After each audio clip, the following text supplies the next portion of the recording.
Many people compare the running cost of an EV to that of a petrol car. Yes, running cost is important, but ownership is the bigger picture here. So I've conducted the 5-year cost of ownership analysis for the Tata Nexon Petrol as well as the Tata Nexon EV to see if you end up saving money if you buy the EV. First, the set of assumptions that we've made here are the constants, that is the petrol rate, fuel inflation, electricity rate and many other things.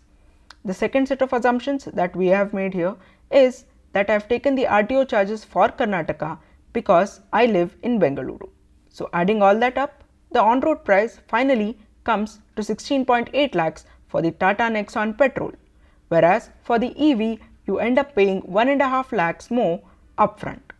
This 1.5 lakhs, if you kept in your bank in a fixed deposit, the interest rate would be 7% per annum, meaning you earn about 10,500 per year, making your earnings 50 to 60,000 over the course of 5 years. Coming to the most important aspect, cost per kilometer.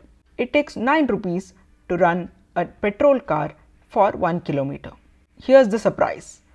It takes only 1 rupee for you to run the EV for a kilometer. This is the area where the EV wins. Its running cost is really low. Next, let's move to the estimated maintenance cost. Here I have skipped year 1 because generally that is the complimentary service included when you buy your car.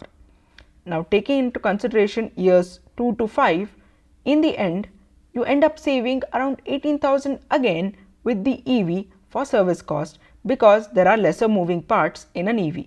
Coming to the insurance, the premium for the EV starts off at about 10,000 more than that of a petrol, and coming to the end of 5 years you have spent around 2,36,000 in total for the petrol, but you have spent 36,000 more for the EV. At 4th year you have to change your tires. So the cost of changing all the tires for the petrol is roughly 30,000. The cost for changing tires for the EV is 10,000 more. Why? Because EV tires are more advanced so that they can carry the extra weight as well as provide important grip.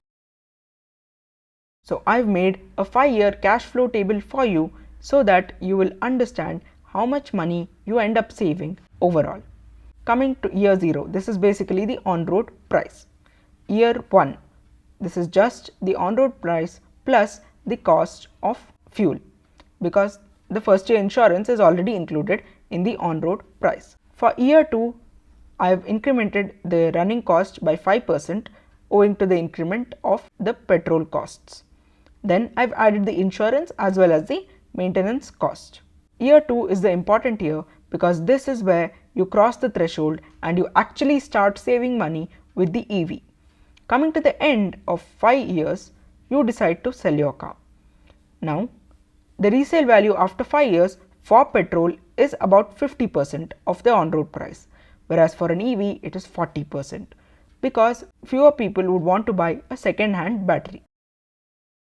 So considering all that into effect plus the 50,000 you would have saved if you kept the 1.5 lakhs in your FD as I explained in the beginning, we finally end up saving 1,05,000 rupees if we bought an EV.